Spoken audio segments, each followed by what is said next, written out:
Michael Keener, October 9, 2017. The market for RPG titles is just as flooded as any other genre. So there's no surprise when you hear another one is releasing, or has already released and just slipped past your wallet. Battle Chasers Nightwar is not in AAA, so neither the budget nor the advertisement for it would match that level, but the gameplay and graphics could be otherwise mistaken. Based on the series of 9 comics from the late 90s into the early 2000s, the game depicts a band of warriors, each with their own unique classes, personalities, and fighting styles. It's driven by a massive focus on exploration and discovery, and will take you through procedurally generated dungeons where you will constantly be tested in strategy and power. Developed by Airship Syndicate, and published by THQ Nordic, this is one of those gems that will please almost any turn-based RPG fan. Keeping true to classic turn-based games, battles are initiated in a combat screen, separate from normal map traversing. This will go up to 3v3 encounters, and will be triggered by engaging with an enemy in the world. There are no random encounters, and it'll have to take a lot for you to be surprised by an enemy. You can maneuver your way around areas in order to avoid encounters, but why would you hold the experience points from your heroes? While the inspiration for the game can be found in many classic genre hits, the game does try to be pretty innovative, even if subtle changes that drastically separate itself from the crowd. You'll need to keep a watchful eye on the normal health and mana, but throughout battles your mana will begin to overcharge due to you using normal attacks.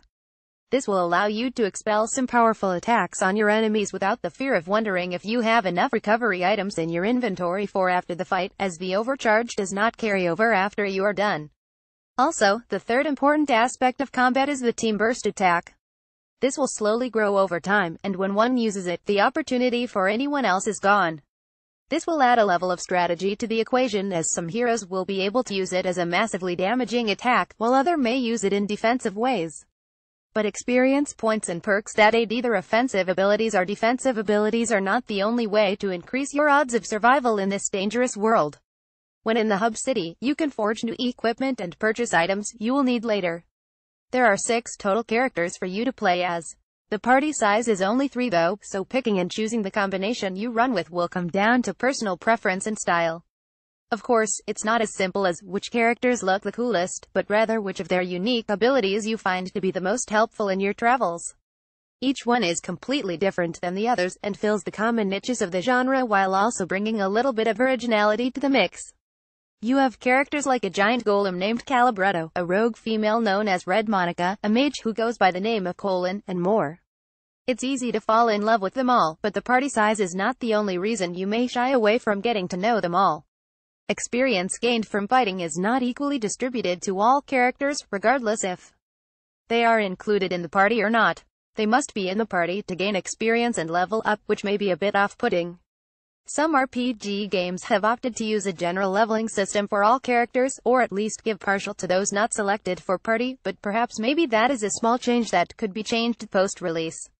With anywhere from 2,540 hours of gameplay, and a new Game Plus mode, you could keep them leveled together thanks to enough game time opportunity, but it will require you to slow down the pace and really do some grinding and constant swapping.